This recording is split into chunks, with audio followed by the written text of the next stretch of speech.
satu benda yang sakral, yang ketika saya buka akan menggoyahkan imanku. Oh gitu bang? Iya. Tapi setelah saya ikuti Bang Suma, kok Bang Suma baca Bible kok semakin hebat dia pemahaman Bible-nya. Akhirnya apa? Pelan-pelan dia lirik-lirik Bible. Lama-lama dia baca. Akhirnya dia sudah bisa berbicara tentang data Bible kepada saya secara japri. Lalu dia katakan apa? Bang Suman, ternyata semakin saya baca Bible, semakin tebal iman Islamku. Kutanya, kenapa bisa demikian bang? Ya karena tidak masuk akal apa yang kubaca di situ. Tidak ada yang bisa menguatkan imanku. Tidak ada isi Bible yang bisa membuat goyah iman Islamku. Semakin Bible kubaca, semakin kuat Islamku. Intinya karena yang kubaca itu sesuatu semuanya hal yang bertentangan dengan akal sehatku. Berbeda ketika aku baca Quranku. Berarti Bible itu bukan harus saya takuti. Ya emang. Apa yang ditakuti? Itu kan cuma catatan-catatan yang ditulis oleh orang-orang yang Yesus sendiri tidak mengenal penulisnya.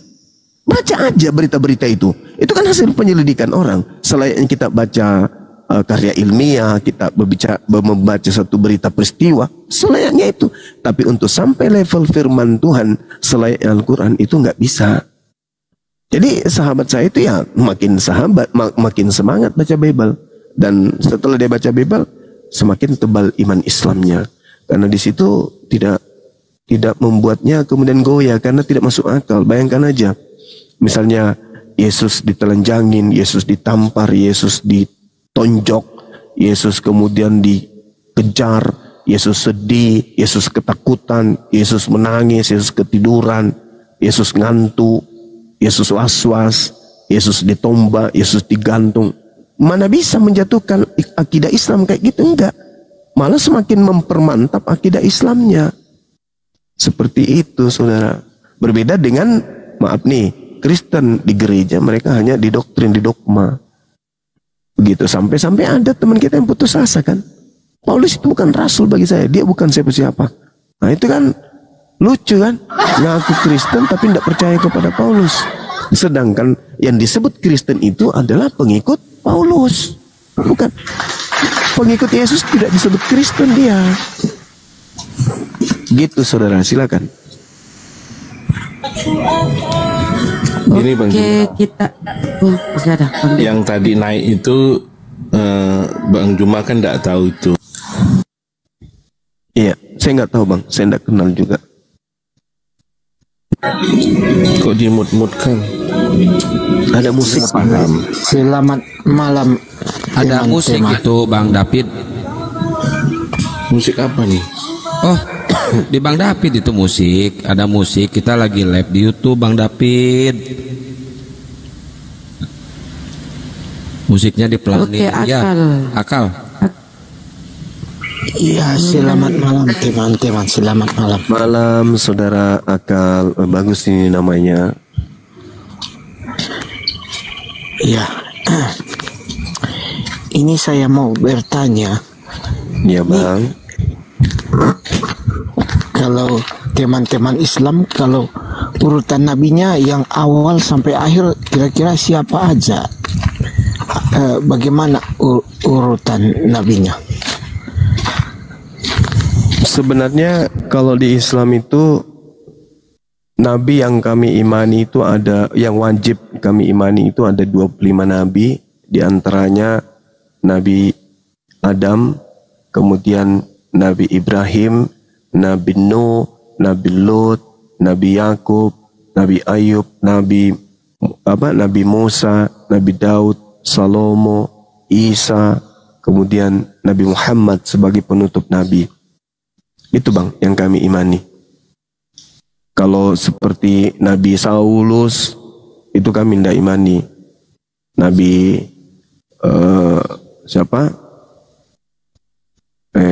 Menehe itu tidak kami imani. Nabi Ido tidak kami imani. Nabi Luga tidak kami imani. Kalau Nabi Sulaiman dengan yang kedua Ya, Sulaiman dengan Daud mana duluan itu? kelihatannya lebih duluan Daud nih. Ya, itu dilihat di mana ya? Saya cari di Al-Quran nggak ada urutannya antara memang. Daud dan Sulaiman. Memang nggak di ini bang, nggak dijelaskan urutannya. Hanya Jadi saja gimana? Jadi gimana Bang cuma tahu urutannya kalau nggak ada di Al-Quran? Kan tidak berdasarkan urutan iman Islam itu bahwa harus berurutan. Tidak ada kaidah di Islam itu. Nabi itu harus diimani secara berurutan. Enggak. Kami hanya beriman bahwa nabi-nabi itu pernah diutus oleh Allah kepada kaumnya masing-masing. Kami percaya bahwa nabi-nabi ini pernah ada di atas muka bumi, diutus oleh Allah kepada seluruh kaumnya masing-masing, kepada kaumnya masing-masing. Gitu maksudnya bang. Iya. Tapi kami gimana? Kalau Isa dengan Daud dengan Sulaiman mana duluan? Isa dengan Sulaiman. Kalau Isa dengan Sulaiman, ya duluan Sulaiman lah bang. Abang ada keterangan di Al-Quran duluan. Kalau yang kami baca dalam Al-Quran, contoh misalnya Auzubillahi minasyaitonirrajim, Qulu amanna billah wa ma unsila ilaina wa ma unsila ila Ibrahim wa Ismail wa Ishaqa wa Yaqub wal asbat wa ma utiya Musa wa Isa wa ma utiyan nabiyyuna min rabbihim. Nah, kemudian kami diperintahkan la nufarriqu baina ahadim minhum. Kami tidak membeda-bedakan seorang pun di antara mereka. Semuanya nabi, orang-orang suci, pilihan Tuhan. Kami tidak harus tersusun nabi ini. Cuman dikatakan dalam Al-Quran, kami beriman kepada Allah dan apa yang diturunkan kepada kami. Dan kami beriman apa yang diturunkan kepada Nabi Ibrahim, Ismail, Ishak, Yakub dan anak cucunya.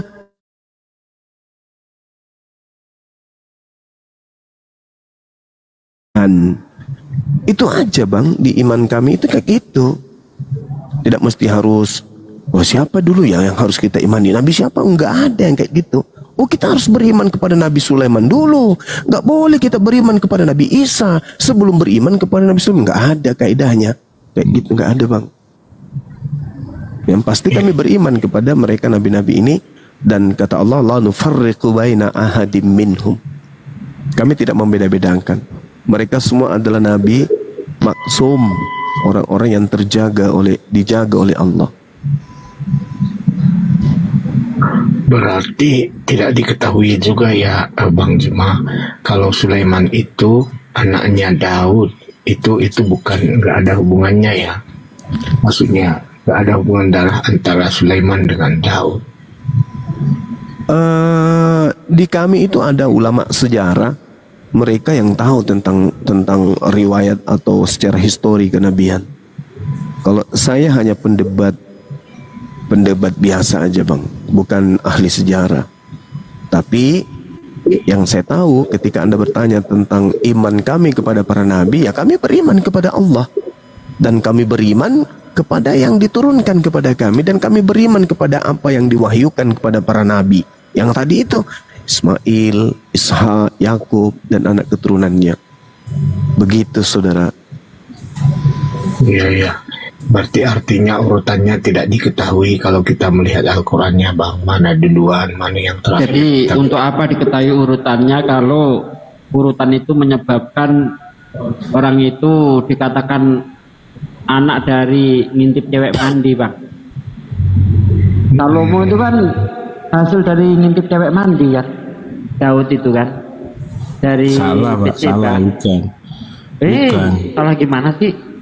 Baca tuh di Lukas itu. Daud memperanakkan Salomo dari istri siapa? Istri Uria itu, orang Het. Oh, salah gimana? Siapa nih? Assalamualaikum warahmatullahi wabarakatuh. Waalaikumsalam warahmatullahi wabarakatuh. Waalaikumsalam warahmatullahi wabarakatuh. Kalau bisa aku nambah sedikit ya. Kalau kita lihat Bible itu ya mirip buku sejarah ya, perjalanan hidup para nabi, autobiografi Yesus, perjalanan hidup si Paulus ya kalau di Bible. Tapi kalau Al-Quran itu murni firman Allah ya, 100% firman Allah itu Al-Quran. Jadi nggak akan ketemukan sejarah-sejarah tentang apa Coba aku mau nanya autobiografi. Kemudian apa lagi ya? Aduh, lupa aku. Lanjut. Ya, coba aku mau nanya si Akal dulu, Kal. Yesus itu di Bible nabi atau Tuhan? Itu doang sih, baru ke Banjuma. Kal, Yesus itu di Bible nabi atau Tuhan? Diam dulu kau, Pit. Kau ini kalau setiap kau ngomong kok kenapa kau setiap kau ngomong kau gemeter? Kal, Yesus itu di Bible nabi atau ya Tuhan? Tuhan. Kalau di Bukan nabi. Bukan. Yakin? Silakan Banjuma. Bukan nabi katanya. Silakan. Ya, kalau dia bukan nabi, faktanya dia menerima firman, Bang. Yohanes 17 nomor 8. Lagi pula Yesus sendiri menyebut dirinya sebagai seorang nabi. Yesus acap kali mengatakan bahwasanya seorang nabi itu tidak diterima kemudian di tempat asalnya. Itu Yesus sampaikan di Bible Anda sendiri. Sedangkan Yesus tidak pernah menyebut dirinya sebagai Tuhan atau menyebut dirinya sebagai Elohim. Nah, ini bahayanya. Bahkan Yesus juga menyebut dirinya itu sebagai seorang rasul. Matius 6 nomor 4, Yohanes 4 nomor 44, Lukas 24 nomor 19. Di situ Yesus menyebut dirinya sebagai seorang nabi. Itu dalil, Bang, di kitab Anda. Jadi kalau Anda mengatakan Yesus itu bukan nabi, maka akan semakin nampak kalau saudara Kristen ini memang bukan pengikut Yesus. Tapi Kristen ini adalah pengikut Kristus. Kristen bukan pengikut Yesus, tapi Kristen pengikut Kristus. Nah, itu yang betul itu. Siapakah Kristen ini? Ya, pengikut Kristus. Kristus yang mana yang diikuti oleh Kristen? Kristus yang bukan nabi. Nah, lucu kan? Benang merahnya itu akan sampai ke sana. Bahwasanya setelah Yesus terangkat ke langit, Yesus menubuatkan akan datangnya penyesat yang bergelar Kristus. Itu, Bang, berat itu. Materi itu berat.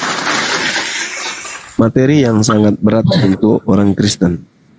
Iya, tapi begini ya, Bang, sepengetahuan saya memang sebutan untuk Yesus itu banyak. Ada juga yang mengatakan dia nabi begitu. Tetapi siapa sebenarnya Yesus adalah Tuhan. Jadi Tuhan ini kan sebutan untuk menegaskan keilahian Yesus. Jadi dalam perjanjian baru di sini kena disebut sebagai Tuhan oleh para pengikutnya. Nah, itu. Ada dua kemudian, menurut pengetahuan saudara, apakah iblis itu ingin dituhankan? Itu ingin saya tahu secara jujur berdasarkan Bible. Iya, kalau berdasarkan Bible, iblis itu ingin disembah, Bang. Iblis selalu menyatakan ingin disembah, begitu. Makanya Yesus tidak pernah saya temukan, sembahlah saya, katanya tidak pernah. Karena itu adalah kata-kata iblis di dalam Bible kami. Oke. Gitu. Nah, bagus. Saya menghargai itu. Ketika kemudian di dalam Matius 4 cerita-cerita yang dituliskan kemudian oleh penulis Matius, kemudian Yohanes 8 pengakuan Yesus di mana iblis juga mau disembah dan seterusnya. Artinya kita sepakat bahwa iblis ini memang ingin dituhankan. Iblis ini memang ingin disembah. Pertanyaan saya, apakah Yesus mau dituhankan, mau disembah? Itu dulu. Apakah selama 33 tahun Yesus mengajar Injil di tengah-tengah Bani Israel, ada dia menginginkan dirinya diibadahi, ada menginginkan dirinya untuk disembah, dituhankan? Adakah?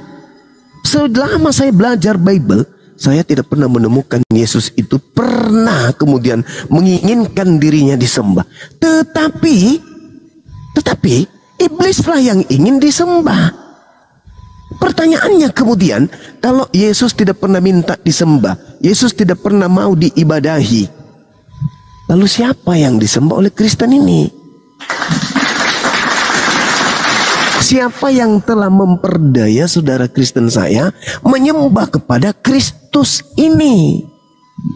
Bukankah kemudian Tuhan datang memperkenalkan dirinya kepada Nabi Musa, mengajarkan dirinya bukan manusia dan bukan anak manusia, mengajarkan dirinya dia tidak pernah membentuk dirinya sebagai manusia, dan mengajarkan dirinya dia tidak serupa dengan makhluk? Lalu kenapa muncul kelompok Kristen menyembah kemudian sosok makhluk yang bernama Kristus ini? Siapa sebenarnya Kristus yang disembah oleh Kristen ini? Anak Maria nggak mungkin. Anak Maria nggak mungkin. Pernah nggak anak Maria minta disembah? Tidak pernah, Bang. Tidak pernah. Tidak pernah.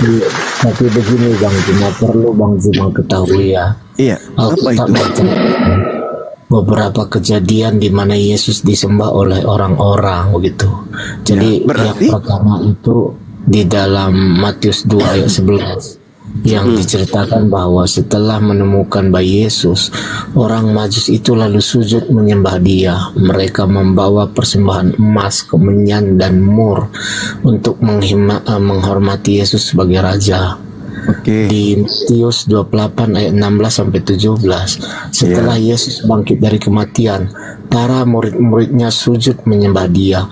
Mereka percaya Yesus adalah Tuhan dan Raja mereka.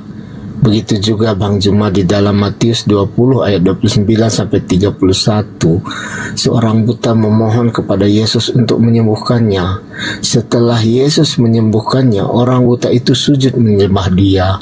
Jadi dari beberapa ayat ini, Bang, yang penting dicatat bahwa semua kejadian ini Yesus tidak pernah melarang orang-orang untuk menyembah dia. Sebaliknya dia menerima penyembahan mereka sebagai bentuk pengakuan atas keilahiannya. Jadi walaupun Alkitab mengajarkan bahwa hanya Allah saja yang layak sembah, Yesus juga sendiri mengajarkan bahwa menyembah Allah harus dilakukan dalam roh dan kebenaran. Jadi penyembahan terhadap Yesus itu tidak ada masalahnya dari ayat Alkitab, Bang Juma, ya. Jadi Yesus adalah anak Allah yang datang ke dunia menyelamatkan manusia. Oke, baik saudara. Saya hargai itu. Itu iman saudara.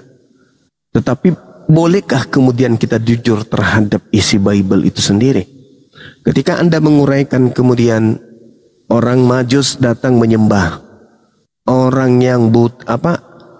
Majus datang menyembah Yesus, kemudian Thomas menyembah Yesus, muridnya menyembah Yesus, orang yang buta habis disembuhkan menyembah Yesus, orang gila menyembah Yesus.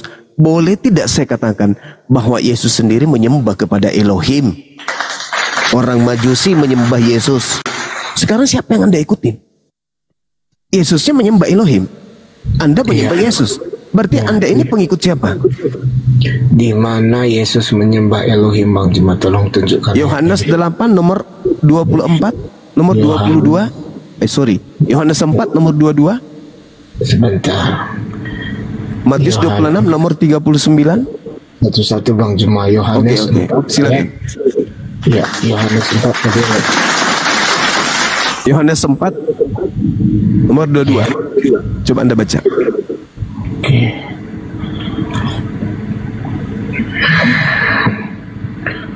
Jadi Yohanes 4 ayat 22, kamu menyembah apa yang tidak kamu kenal, kami menyembah apa yang kami kenal, sebab dari bangsa Yahudi. Jadi sebentar ya Bang Juma. Jadi dalam konteks ini kan Yesus sedang berbicara dengan perempuan Samaria ya.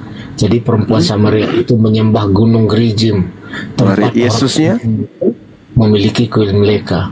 Jadi Yesus sebagai orang Yahudi menjelaskan bahwa keselamatan bangsa datang dari bangsa Yahudi. Karena Yesus menyembah. Yesus menyembah di situ. Jadi Yesus mengatakan kami menyembah apa yang kami kenal. Dia mengatakan, dia mengatakan bahwa orang-orang Yahudi menyembah apa yang mereka termasuk kenal. dirinya kan? Karena bukan termasuk Bang Juma. Karena Yesus di sini mengatakan Nah, ini kerja iblis ini. Ini ke iblis ini yang sedang berkarya ini. Yesusnya menyembah, Bung. Yesusnya menyembah. Anda baca itu. Dia berdoa semalam-malaman. Yesus bersujud di dalam beribadah, mengangkat tangannya memohon kepada Tuhannya. Kok Anda katakan dia tidak menyembah?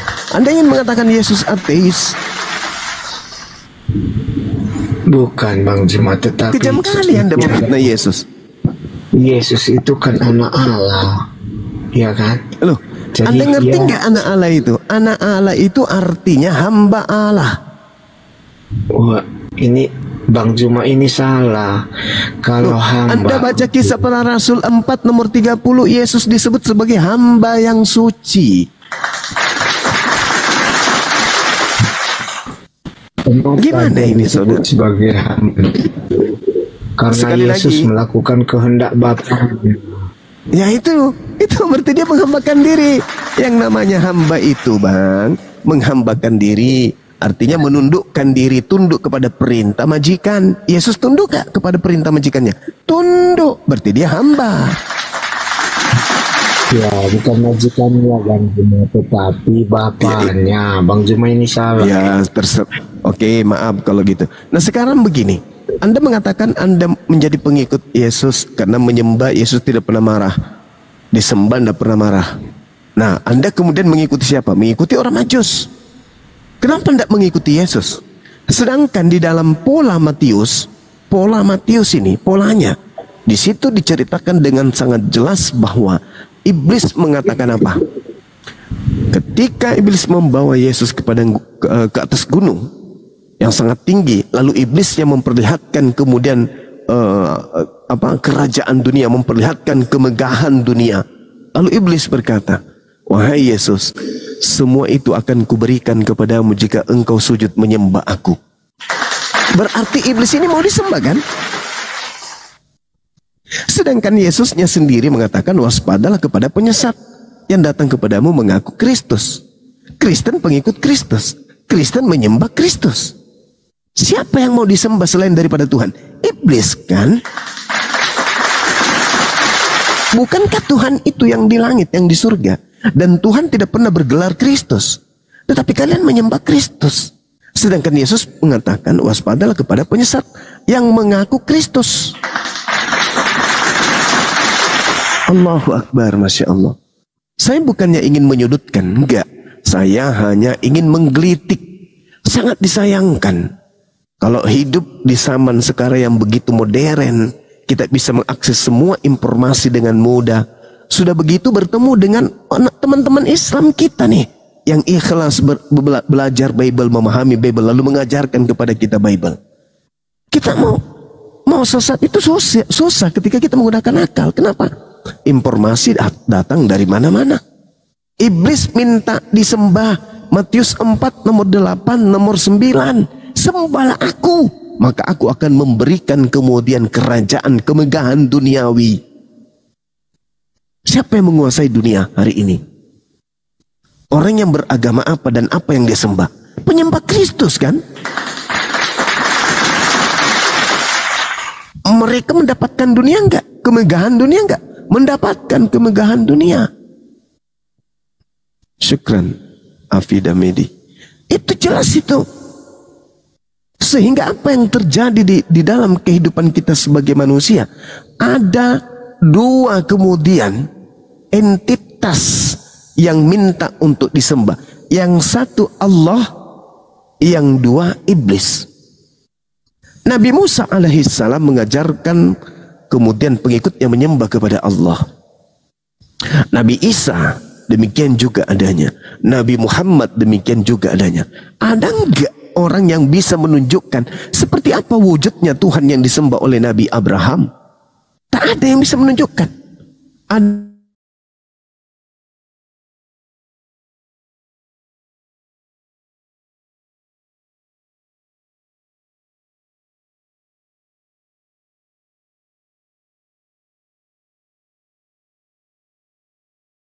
puji lagi Maha Tinggi itu? Tak ada. Tetapi ada nggak yang bisa menunjukkan wujud Tuhannya orang Kristen? Ada. Tuhannya orang Kristen bertanduk 7, bermata 7, berupa roh, berupa manusia, berupa burung merpati. Itu.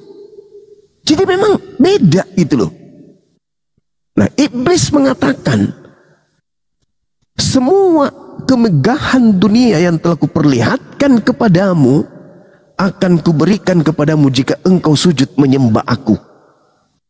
Berarti iblis ini memang mau disembah. Pertanyaan saya sekarang, Kristen ini menyembah siapa sih yang Kristen sebut Kristus itu? Ini pertanyaan serius loh kawan-kawan.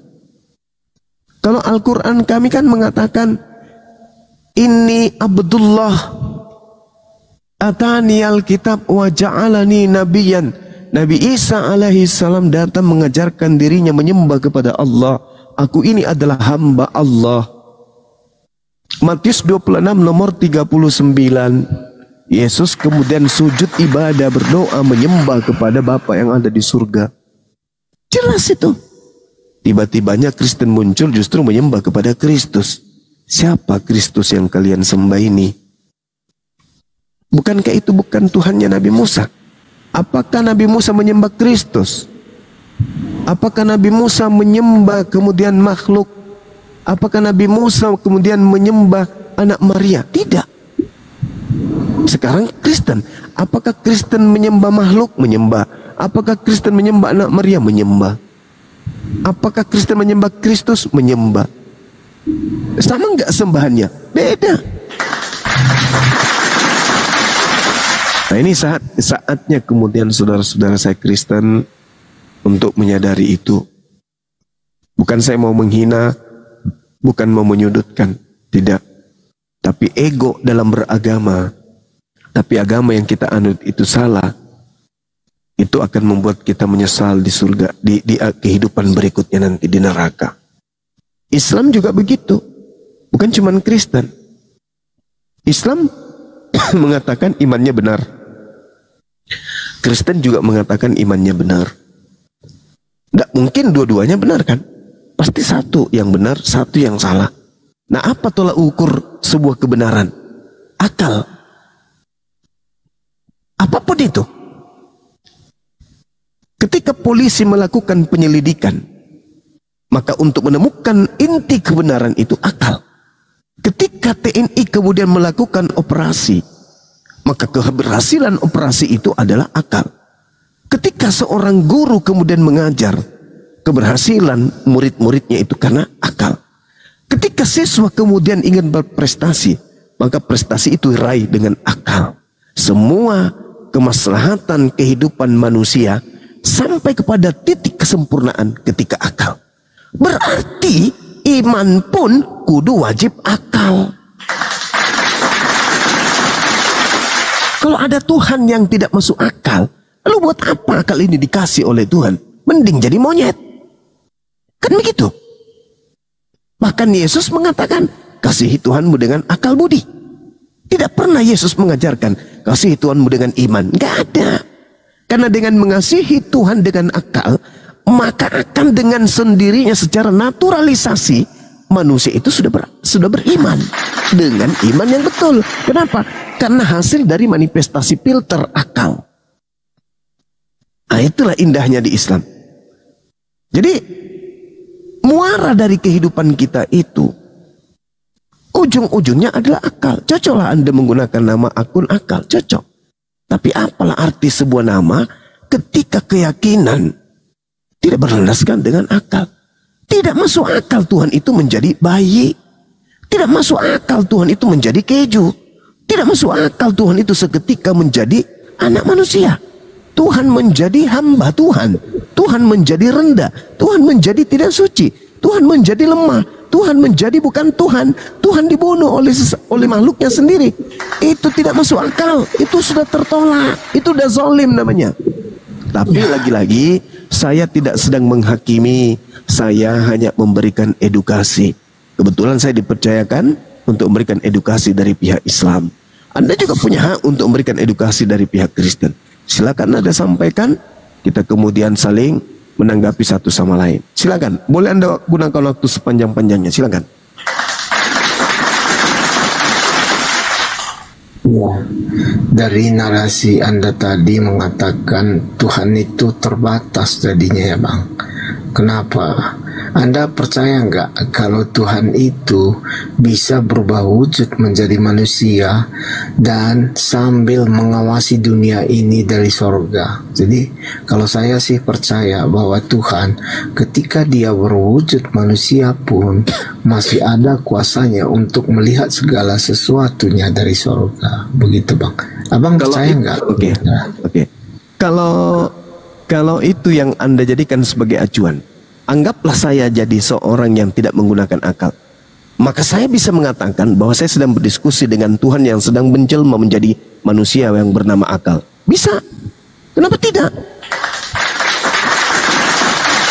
Saya bisa beranalogi secara seimbang dengan narasi Anda. Bahwa orang Kristen boleh menuhankan Anda karena sebenarnya Anda itu adalah inkarnasi Tuhan. Kenapa saya mengatakan begitu? Karena Yesus yang Anda tuhankan itu, kalau dia benar-benar Tuhan, ternyata dia adalah Tuhan yang tidak sadar kalau dirinya adalah Tuhan. Yes. Dalam Yohanes 13:13 dia mengatakan, katamu itu benar, aku adalah guru dan Tuhan. Hei, saudara, Anda juga bisa mengatakan itu. Apa yang berat untuk Anda katakan hal yang sama? Bisa kan? Kamu mengatakan aku guru dan Tuhan, dan memang betul, aku ini adalah guru dan Tuhan. Boleh. Nah sekarang Yesus sadar nggak kalau dirinya Tuhan? Tidak sadar. Begitu juga ketika Anda, sebenarnya Anda ini adalah Tuhan yang datang main TikTok di sini bernama akal, tapi Anda lupa kalau Anda itu Tuhan. Nanti setelah Anda terangkat ke langit, baru muncul kemudian manusia-manusia yang melanti Anda menjadi Tuhan. Kenapa dia mati, si akal ini mati? Oh, itu sisi kemanusiaannya. Bisa kan? Kalau Tuhan boleh sadar, boleh menjadi bukan Tuhan, dan dia tidak sadar kalau dirinya Tuhan, maka inilah yang sedang terjadi hari ini. Saya sedang berdiskusi dengan Tuhan yang melupakan dirinya bahwa dirinya adalah Tuhan. Nanti penyembah-penyembahnya yang kemudian mengatakan dia itu Tuhan, cuman dia dalam rupa manusia. Kenapa dia mati? Oh, karena dia datang dalam rupa manusia. Kenapa dia ini? Oh, karena dia begitu dan bengono. Dia tidak mengatakan dirinya Tuhan. Karena kenapa? Kalau dia mengatakan dirinya Tuhan, maka dia habis dilempari oleh tentara Romawi dan juga orang Yahudi. Kan lucu, Cak Ayu. Kok ada Tuhan kemudian turun level? Gimana? Katanya Tuhan itu maha kuasa. Yang disebut maha itu kekal. Kemahakuasaannya kekal. Sedangkan yang disebut kekal itu tidak pernah berhenti meski sedetik. Artinya maha kuasanya yang kekal tidak pernah berkurang. Lah kalau dia jadi manusia gimana toh? Masih ada kuasanya di surga. Loh, berarti yang turun ke bumi ini bukan Tuhan. Karena Tuhan itu adalah entitas absolut yang tunggal. Jadi maksud Bang Juma, Tuhan bisa dikonsepkan secara real di dalam pikiran kita. Bukankah Anda bukan hanya sekedar pikiran, tapi Anda mengkonsepkan Tuhan menjadi bayi? Ya, saudara, sadarkah itu? Kekristenan mengatakan bahwa Tuhan itu tidak bisa dikonsepkan secara utuh. Jadi ada selalu bagian misteri dari Tuhan yang tidak bisa dipahami manusia. Itu makanya di kekristenan mengatakan iman yang Tritunggal. Kenapa?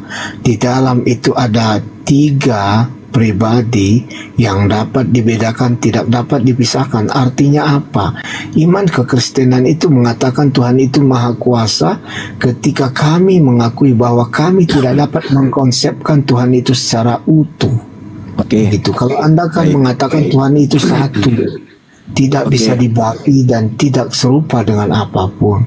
Artinya Anda sudah mengkonsepkan Tuhan di situ. Begitu. Oke, saudara, baik. Sekarang begini. Kalau Anda mengatakan Tuhan itu 3 pribadi, dari aspek mana Anda bisa mengatakan bahwa Tuhan tersebut 3 pribadi? Pribadinya 3. Dari konsep apanya? Fisik, Atau apa ini? Apanya? Apanya? Sebenarnya, Apa yang membuat Anda berpikir Tuhan itu memiliki 3 pribadi? Dari aspek apa? Sampai dipantau atau ditinjau atau diimani dia 3 pribadi? Dari aspek mana? Keberadaannya, kehendaknya, wujudnya, atau apa? Yang membuat Anda menggiring opini bahwa Tuhan itu 3 pribadi. Dari aspek apa Anda menilai ini? Kenapa enggak 1000 pribadi? Atau 1 miliar pribadi? Nah, apakah kita butuh 1 miliar pribadi atau 2 pribadi atau 3 pribadi saja? Mari kita lihat. Anda melihat dari aspek mana sampai Anda mengatakan Tuhan itu 3 pribadi? Iya. Ketika saya mengatakan Tuhan dalam 3 pribadi, artinya apa? Tuhan menunjukkan dirinya kepada manusia di dalam 3 cara.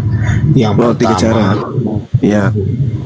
yang pertama disebut dengan Bapa, di mana dia dikatakan Bapa di dalam surga. Dan kedua, firman Allah yang menjadi daging, yaitu Yesus Kristus.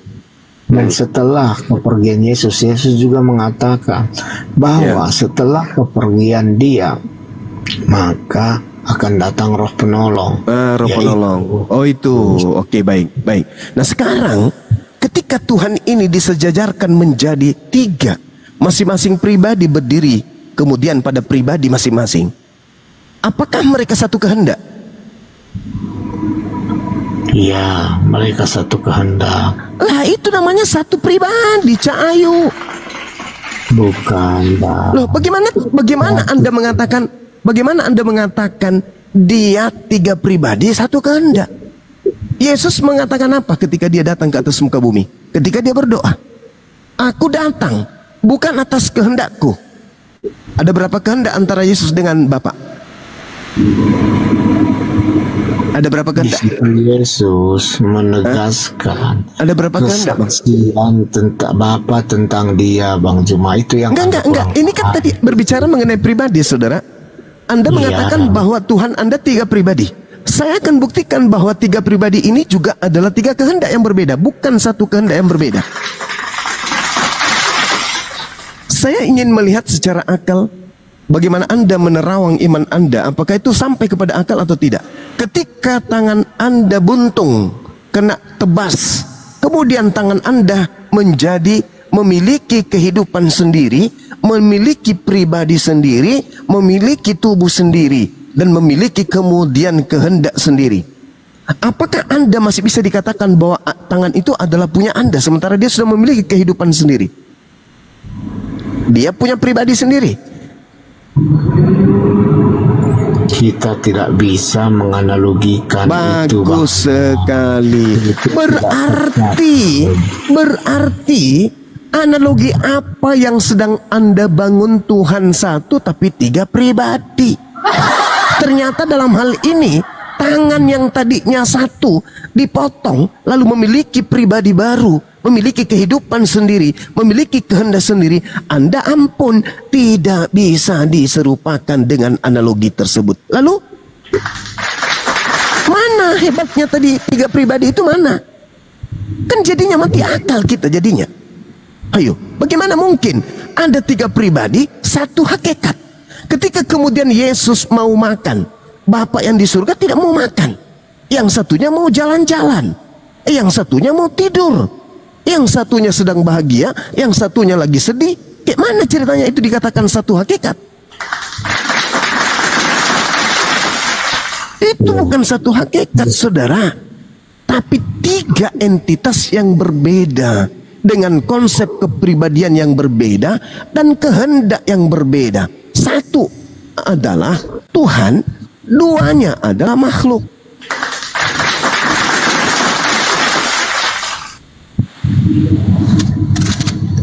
Iya, kalau menurut Bang Juma seperti itu ya, tetapi di Biblos atau di Alkitab itu berbeda dengan apa yang Bang Juma pikirkan. Oke. Jadi begini sedikit.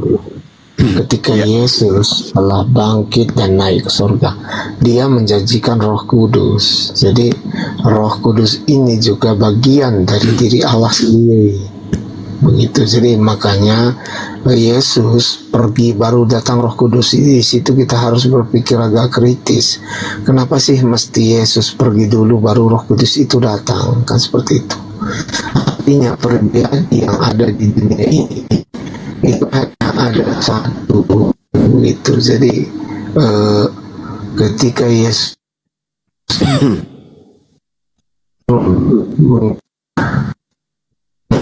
dia hingga kedatangan Yesus yang kedua kalinya lagi, begitu Bang Juma.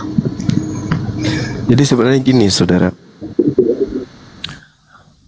yang Anda sebut Roh Kudus itu bukan Tuhan. Roh kebenaran yang datang setelah Yesus itu bukan Tuhan. Kenapa bukan Tuhan? Karena roh kebenaran atau roh penghibur yang datang atau Roh Kudus yang datang setelah Yesus itu tidak berkata-kata dari dirinya sendiri. Bagaimana mungkin ada Tuhan tidak berkata-kata dari dirinya sendiri? Bukankah Tuhan itu maha berkata? Penguasa itu seenak dia. Mazmur 33 nomor 9. Innama amruhu ita arada syai'an ayyakula lahu kun fayakun. Sedangkan yang datang di dalam Yohanes 16 nomor 13-14. Apabila Roh Kudus itu datang, dia tidak berkata-kata dari dirinya sendiri, melainkan apa yang didengarkan itulah yang disampaikan. Berarti dia juga pesuruh. Dia juga hamba. Posisinya sama seperti Yesus berarti. Kenapa Anda tidak menggunakan dalil seperti agama politeisme atau animisme yang lain? Mereka sampai Tuhannya itu sampai ribuan. Kenapa tidak gunakan itu aja, Bang? Ada Tuhan yang menjaga sawah, padi, kebun duren. Ada Tuhan yang menjaga kemudian empang, tambak lele. Lain lagi yang menjaga tambak buaya. Ada juga yang menjaga kemudian gunung. Ada yang menjaga sawah. Ada juga Tuhan yang menjaga petir. Ada juga menjaga awan. Ada yang mengatur ritme hujan. Ada juga yang mengatur ombak. Ada yang mengatur angin, ada yang mengatur kemudian jabatan, daratan. Kenapa Anda tidak seperti itu? Biar lengkap, saling melengkapi satu sama lain. Sayang kalau cuma 3. Sayang. Kenapa? Karena Yesus ketika dia datang, dia mengaku, Yohanes 5 nomor 30, aku tidak dapat berbuat apa-apa dari diriku sendiri. Ini Tuhan harus di backup lagi dengan Tuhan yang lain. Kenapa harus kurang, Bang? Coba, ketika Yesus mati, apa kata orang Kristen? Ya kami kan masih ada Bapa di surga. Nah, kalau di bumi Yesus mati, sampaikan aja. Ada di planet Mars yang siaga 1, ada yang di Pluto sudah siap-siap meluncur kalau ada apa-apa dengan Tuhan yang ada di bumi ini. Bilang aja kayak gitu. Biar sempurna gitu loh. Pemahaman akal-akalan Anda dalam konsep bertuhan. Ketika Tuhan saya mati, masih ada 2 cadangan. Kapan ada yang terjadi huru hara besar, maka Tuhan yang senior akan turun. Kayak gitu. Tapi apakah seperti itu ajaran Yesus? Tidak, saudara. Tidak. Yesusnya dalam Yohanes 17 jelas mengatakan, hidup kekal itu adalah mereka mengenal Engkau satu-satunya Tuhan. Satu-satunya Tuhan.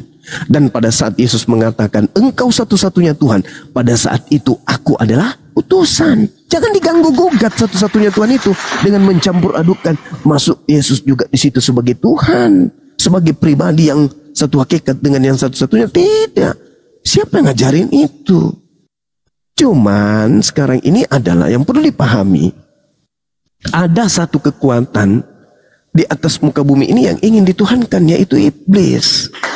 Matius 4 nomor 8 nomor 9. Itu yang saya uraikan tadi.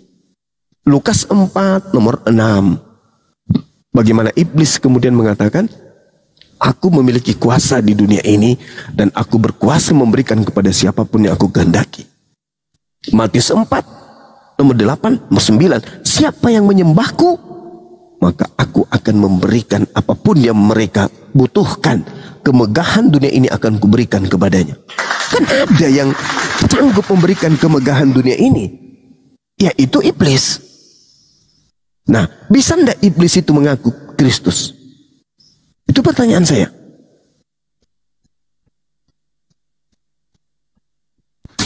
Ya, kita buahnya Bang Juma ya. Ketika seorang yang mengaku, Anda pun bisa mengaku Anda adalah Kristus, tapi kita kan lihat buahnya. Pertanyaan saya saudara, bisa nggak iblis mengaku Kristus? Belum pernah terjadi Bang Juma iblis mengaku Kristus. Matius 24 nomor 4 nomor 5. Iblis bisa mengaku Kristus. Waspadalah, akan datang banyak penyesat dengan memakai namaku, dengan berkata, akulah Kristus. Itu kata Yesus dong. Berarti iblis penyesat bisa mengaku Kristus. Kristen pengikut Kristus. Sedangkan Kristus bisa terindikasi juga iblis. Yesus mengatakan waspadalah kepada Kristus. Matius 24 nomor 4 nomor 5. Waspadalah kepada Kristus. Kristen pengikut Kristus. Coba ditelaah dulu itu ucapan Yesus itu. Al-Quran mengatakan wa iyad'una illa syaitanan marida. Yang mereka sembah adalah iblis yang durhaka. Yesus mengatakan waspadalah kepada Kristus palsu yang datang mengaku Kristus. Paulus mengaku, aku menerima Injil bukan dari Yesus, bukan dari manusia, tetapi dari Kristus Yesus. Yesus tidak pernah bertemu dengan Paulus. Paulus mengaku di dalam Galatia 5, aku kemudian Galatia 1, dia mengaku, aku dipilih dari sejak dalam rahim ibuku. Dipilih sebagai apa? Sebagai rasul. Oh ya? Kalau dia dipilih sebagai rasul dari sejak dalam rahim ibunya, kenapa dia tidak pernah bertemu Yesus? Kenapa setelah Yesus terangkat ke langit, baru ada Kristus datang kepadanya? Kristus yang mana ini? Penas serong. Gapa balu lada.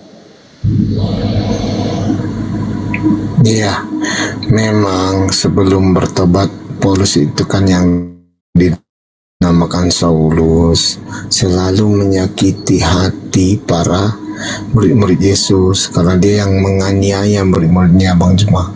Jadi Paulus itu adalah salah satu orang yang dikatakan Yesus bahwa apa yang tidak kadang dipakai dunia, Allah dapat memakainya.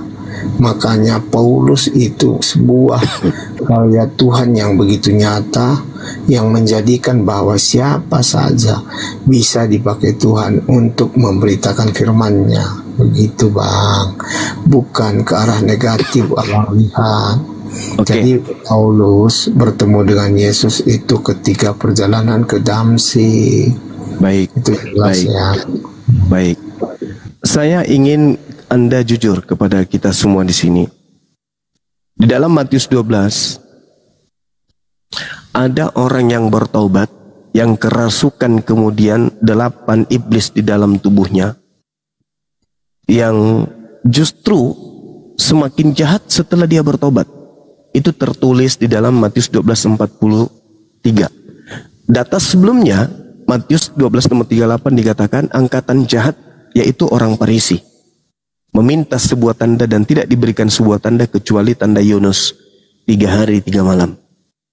3 hari 3 malam dalam perut ikan, 3 hari 3 malam dalam perut bumi. Setelah itu dia keluar dari perut ikan dan keluar dari perut bumi. Berarti itu adalah tanda angkatan jahat. Anda mengerti tanda? Simbol. Simbol merek. Tanda pengenal. Jadi kalau ada yang beriman kepada kebangkitan hari ketiga, itu adalah angkatan jahat. Menurut siapa? Menurut Yesus. Tertulis di mana? Matius 12. Nomor 38 sampai nomor 42. Atau sampai nomor 41.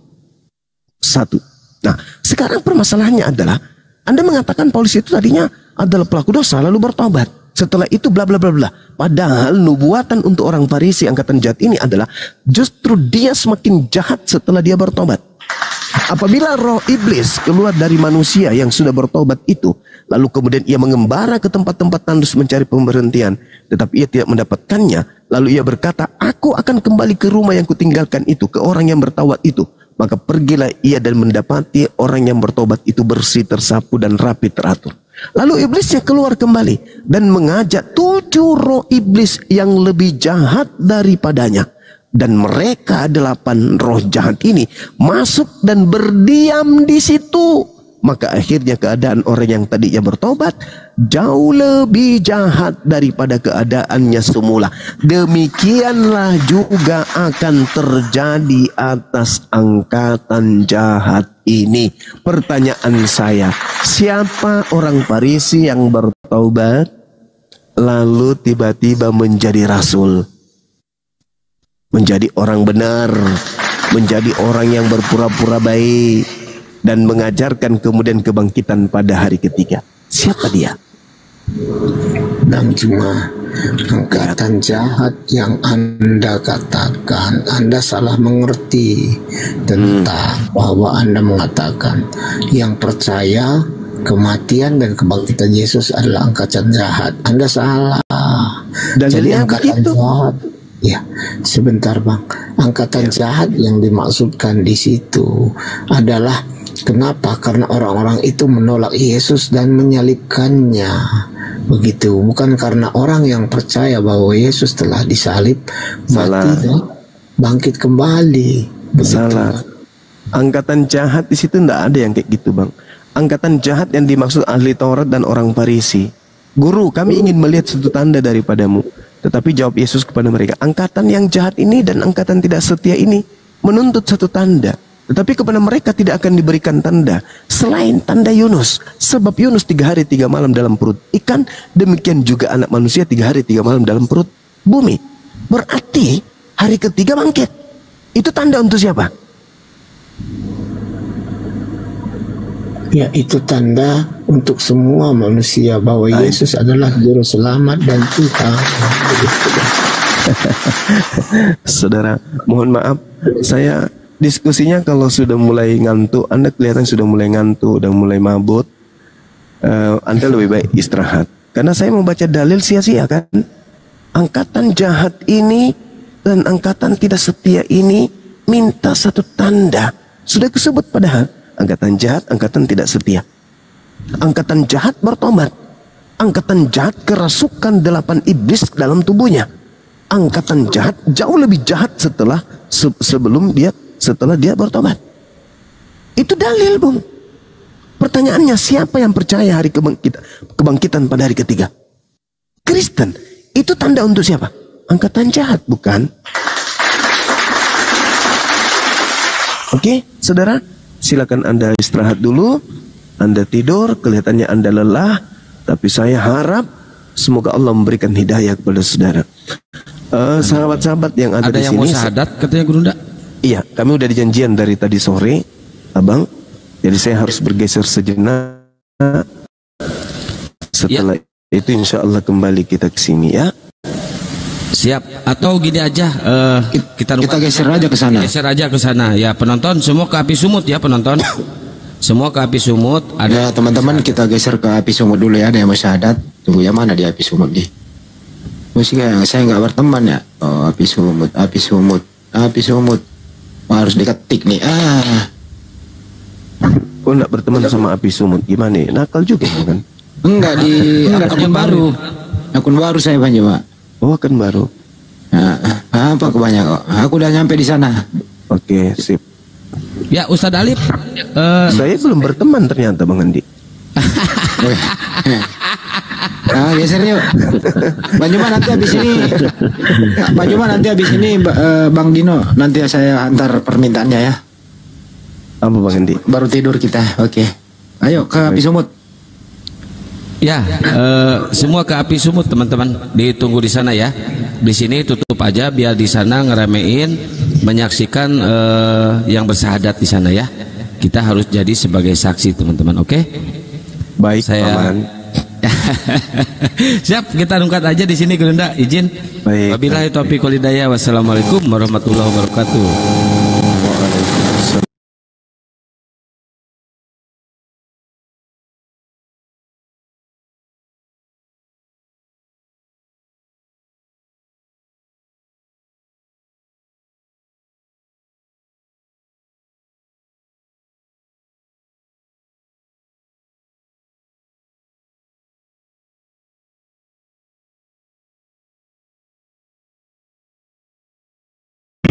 Ya, nanti kalau bisa nanti kalau di apa namanya open cam anak kecil jangan ikut-ikut dulu ya, nggak layak di YouTube gitu.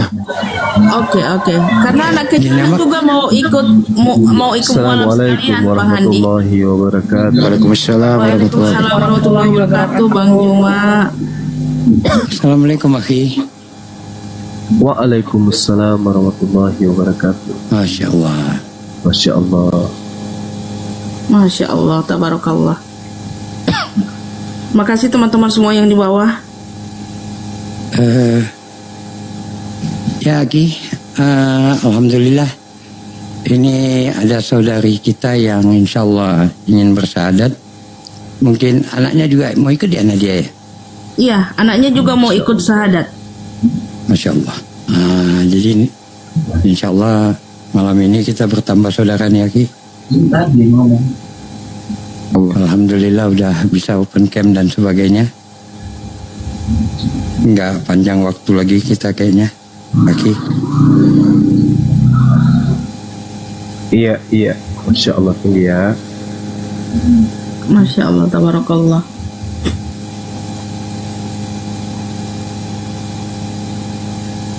Adiknya ibu dari agama mana, Bu? Kristen Katolik.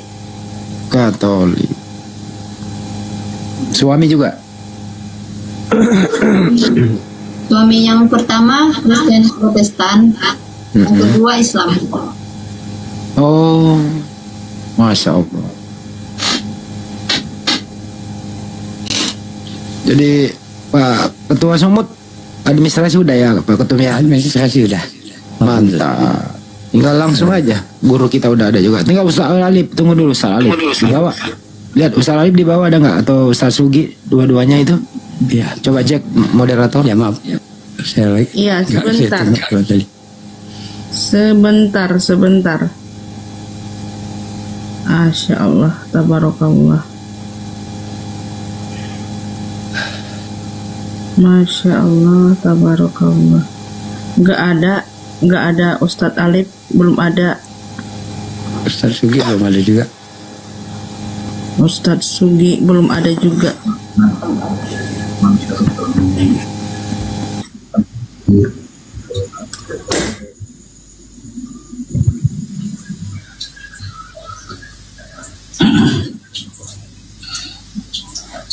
Hanya Ustadz Sugi ada.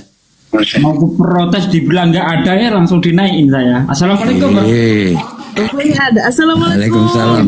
Ustaz Sugi. Tadi nggak nampak, nggak ada tadi awalnya Ki. Waalaikumsalam. Nggak kelihatan. Ya. Ada yang mau mu'alaf lagi? Ini ya Ki, saudara kita yang di Komal Besar. Banjir mu'alaf di mana-mana. Oten semakin kejang-kejang. Ini sama anaknya juga Pak Sugi. Subhanallah, sekali panen langsung ke anak-anaknya. Allahu Akbar. Sudah lama Kak mempelajari Islam? Dari tahun 2018. 2018 ya. Sekitar hampir 5 tahun. 5 tahun mempelajari Islam. Assalamualaikum warahmatullahi wabarakatuh. Waalaikumsalam. Jadi gimana kita langsung syahadat? Ya, tafadhal lagi. Iya, baik. Bismillahirrahmanirrahim. Ibu dari Katolik sebelumnya ya? Iya Pak. Alhamdulillahirabbil alamin. Ibu bisa ikuti saya. Tangannya yang kanan telunjuk ke langit sebagai simbol tauhid. Ya, Masya Allah. Ikut saya Bu ya. Bismillah. Bismillah. Ar-Rahman. Ar-Rahman. Ar-Rahim. Ar-Rahim. Dengan menyebut nama Allah. Dengan menyebut nama Allah. Yang Maha Pengasih. Yang Maha Pengasih. Lagi Maha Penyayang. Lagi Maha Penyayang. Asyhadu. Asyhadu Allah Allah ilaha ilaha illallah illallah wa asyhadu anna Muhammadan Rasulullah. Aku bersaksi bahwa tidak ada Tuhan selain Allah. Dan aku bersaksi bahwa Nabi Muhammad adalah Rasul utusan Allah. Sah. Allahu Akbar. Allahu Akbar. Masya Allah. Subhanallah. Subhanallah. Bertambah lagi saudara kita yang hampir tiap malam, hampir tiap hari kita menyaksikan ya orang